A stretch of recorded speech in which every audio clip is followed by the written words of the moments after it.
Quand vous dégustez votre verre de vin, c'est important d'avoir toujours en tête la notion de plaisir.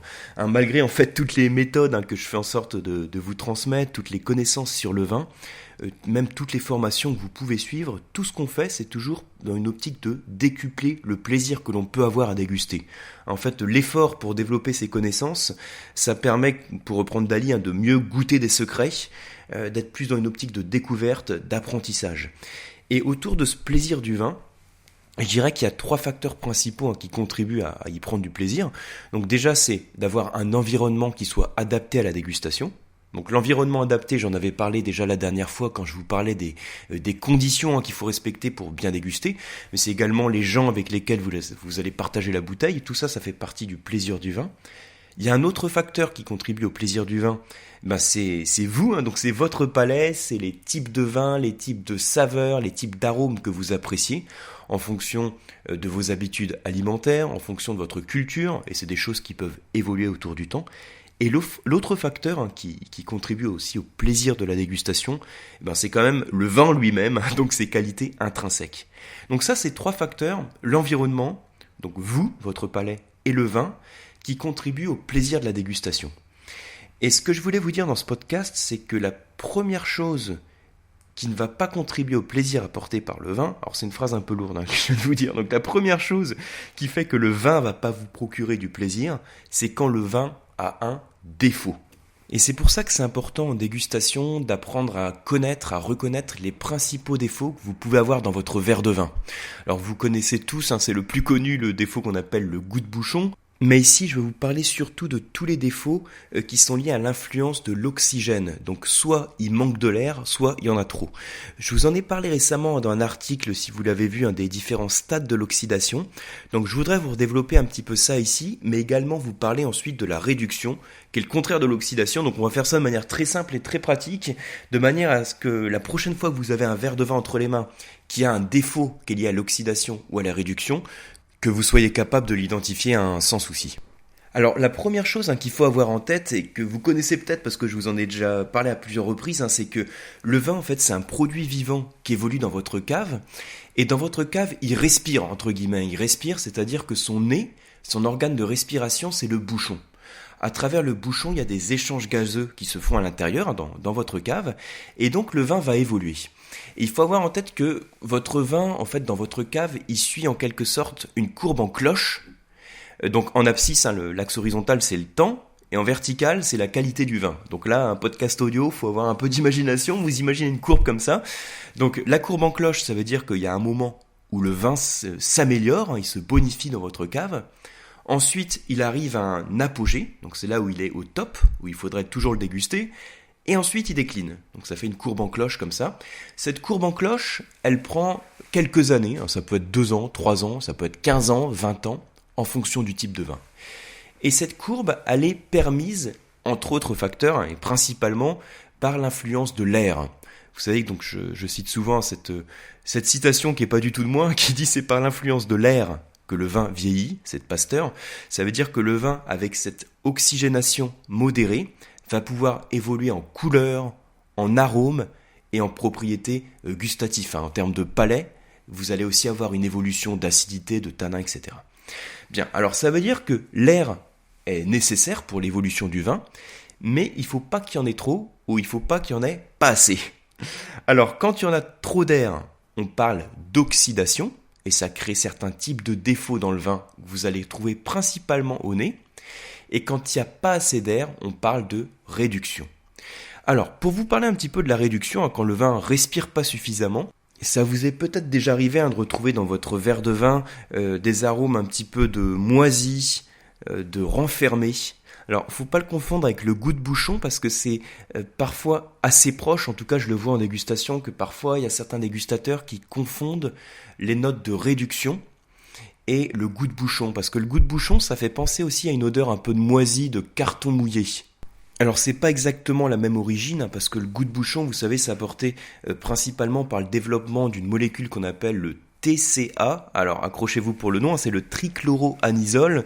Donc c'est une molécule qui est favorisée par les traitements au chlore, mais qui peut également provenir de défauts qui sont liés au bouchon.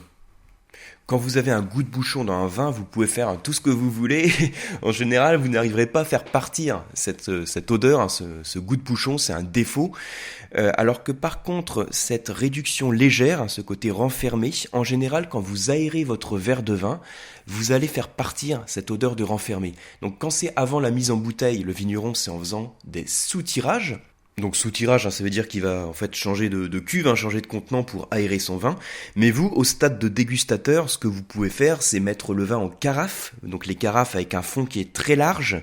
Quand vous avez ces carafes à carafer qui ont un fond très large, il y a une grande surface de contact entre le vin et l'air, et du coup vous pouvez bien l'oxygéner. Et donc vous pouvez avoir ce côté, cette réduction légère qui va disparaître. Alors, au passage aussi, hein, cette odeur un peu de moisi, cette réduction légère, elle est due au développement d'un composé soufré, c'est-à-dire qu'à la base, hein, c'est du soufre qui va former un autre composé, hein, qu'on appelle l'hydrogène sulfuré, donc qui sent un petit peu voilà, se renfermer. Alors après, vous avez quand même un deuxième stade de la réduction qui là est beaucoup plus problématique et que vous allez pas pouvoir supprimer, hein, dans votre vin. C'est quand cette réduction, hein, cet hydrogène sulfuré se combine à l'alcool. Et là, vous allez avoir des odeurs fortes et qui vont se former, qu'on appelle le mercaptan, qui font penser à l'œuf pourri, un peu aux boules puantes. Alors là, quand ça sent l'œuf pourri, hein, c'est quelque chose qui est très marqué dans le vin. Alors je vous rassure, c'est quand même rare, c'est quand même rare. Mais quand vous avez ce type d'odeur là, c'est mort, hein, votre vin, vous pouvez pas le récupérer. Donc ça, c'est quand on parle de réduction, de manque d'air, les principaux défauts qu'on peut avoir, hein, ce sont des défauts qui sont créés par le développement de composés soufrés. Donc d'abord, une première base, une première étape où c'est simplement une odeur un petit peu de moisi, de renfermé, vous pouvez faire disparaître en aérant votre verre de vin et plus encore en le mettant en carafe. Et le deuxième stade, hein, quand ces composés se combinent à l'alcool, où là vous avez franchement une odeur qui est beaucoup plus forte, qui écrase tous les autres arômes du vin, donc c'est franchement un défaut. Et là je peux vous dire que vous vous y trompez jamais. En général, quand il y a une odeur qui est vraiment désagréable dans le vin, vous êtes tous d'accord pour la trouver désagréable à partir du moment où il y a un seuil de perception qui est suffisamment fort et qui écrase les autres arômes. Et même si vous n'êtes pas toujours capable de dire c'est apporté par telle ou telle chose, si c'est désagréable au nez, en général, c'est un défaut. Donc voilà pour ce qui concerne la réduction. Alors, le contraire de la réduction, c'est l'oxydation, donc quand il y a un excès d'air. Hein. Donc ça, j'en ai déjà parlé récemment, mais pour vous résumer ce qu'il faut absolument connaître sur l'oxydation, vous avez un premier stade de l'oxydation quand l'alcool reçoit trop d'air. Donc je mets ça entre guillemets. Hein. Donc, quand il reçoit trop d'air, donc l'éthanol, qui est l'alcool du vin, il va créer un autre composé qu'on appelle l'éthanal. Comment on le repère ? Au nez, il va sortir un petit peu la pomme, mais il va sentir la pomme pourrie. Donc ce qu'on appelle la pomme blette, hein, de manière un peu plus précise. Donc ce côté pomme blette, voire pomme très mûre, c'est dû à la formation de ce composé. Et vous savez, donc, si vous avez vu l'article, hein, ce dont je vous parlais il y a pas longtemps, vous connaissez cet arôme de pomme mûre si vous êtes amateur de vins qui sont travaillés sur des vinifications oxydatives. Alors, qu'est-ce que ça veut dire ce truc, hein, travailler sur des vinifications oxydatives ? Ça veut dire qu'on va faire volontairement, quand on va fabriquer le vin, volontairement, on va le mettre en contact avec l'air. Alors que normalement, on fait en sorte de ne pas avoir trop d'air en contact avec le vin, parce que sinon il s'oxyde. Mais dans certains cas, on va mettre le vin en contact avec l'air pendant un temps qui est plus ou moins long. Et ce contact avec l'air va faire que, pour faire très simple, hein, que le vin va développer certains composés que vous allez retrouver au nez. Un des composés principaux, ça va être la pomme mûre, qu'on retrouve, alors si vous êtes amateur donc, de ces vins-là, dans certains vins du Jura, hein, notamment les vins jaunes. Donc c'est un arôme qui est hyper agréable, hein, parce que dans les vins jaunes, c'est travaillé de manière volontaire. C'est fait naturellement et de manière volontaire et complètement maîtrisée. Et vous avez des notes d'éthanal qui se développent, donc des arômes de pomme mûre, et également des notes de curry ou de noix qui sont dues au développement d'un autre composé qu'on appelle le sotolon. Bon, là c'est un petit peu hors sujet dans ce podcast parce que je veux surtout insister sur les défauts liés à l'oxydation. Et quand on parle de sotolon, donc S-O-T-O-L-O-N, là on n'est plus sur un défaut, hein.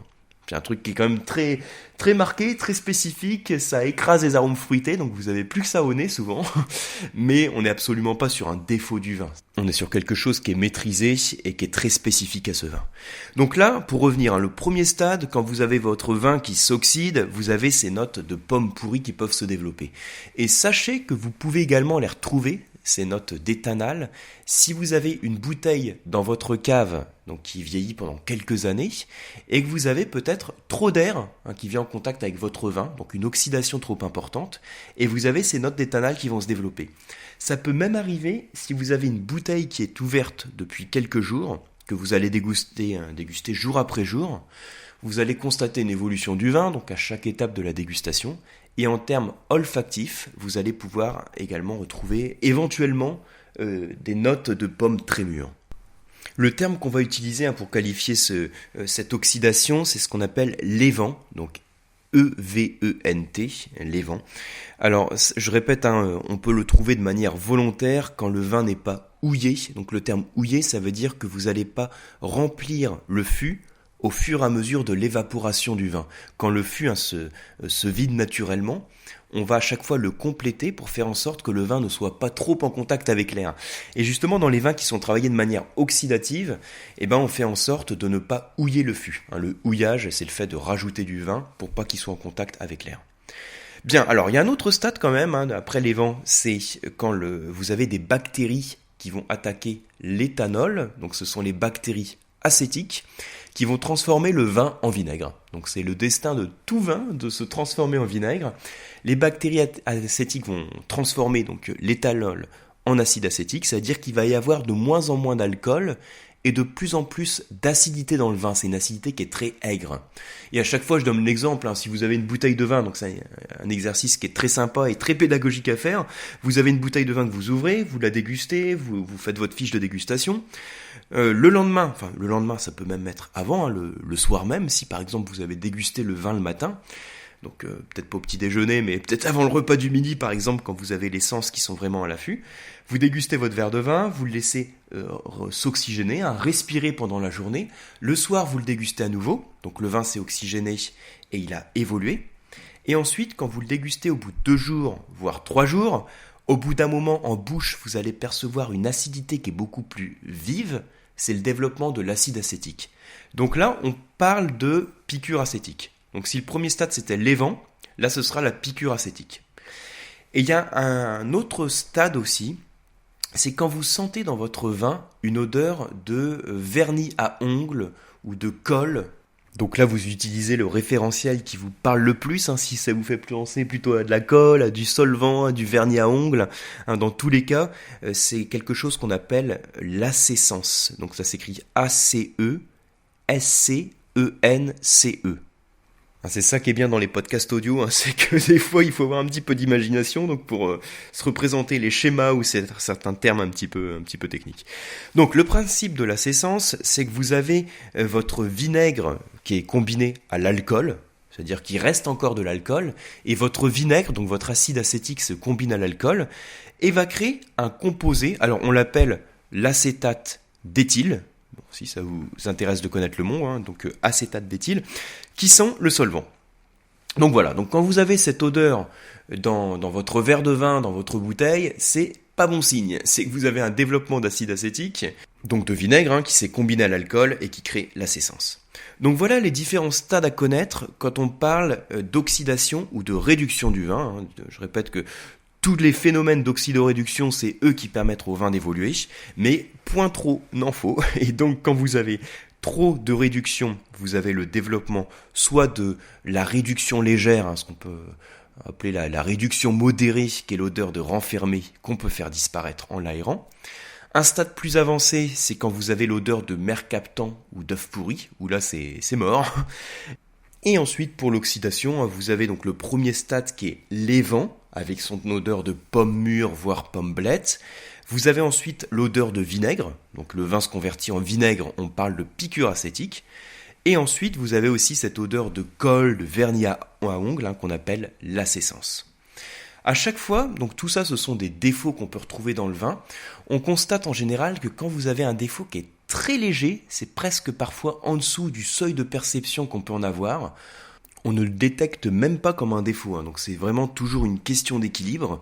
Et par contre, quand il arrive à un certain seuil de perception où il arrive à écraser les autres arômes du vin, là on arrive sur le stade du défaut. Donc là j'ai vraiment insisté que à l'oxygène, hein, soit l'excès, soit le manque, mais on aura l'occasion de développer aussi d'autres défauts que vous pouvez retrouver de manière assez pratique, hein, dans votre verre de vin, qu'il est toujours important de pouvoir identifier. Voilà, j'espère que tout ça, ça va vous aider dans vos dégustations. En tout cas, je vous remercie, hein, d'être allé jusqu'au bout de ce podcast. Alors, une petite chose aussi, si vous écoutez ce podcast sur iTunes, n'hésitez pas, je vous invite à prendre quelques minutes à laisser un commentaire positif sur iTunes, parce qu'en fait, c'est ça qui permet de faire connaître le podcast. Quand on a un certain nombre de notes, on est bien référencé dans les podcasts et ça permet de faire connaître le podcast du vin pas à pas. Voilà, donc je vous retrouve très rapidement, donc soit sur le blog, soit sur un podcast, soit sur un cours d'onologie, hein, sur le Coam, et je vous dis à très bientôt.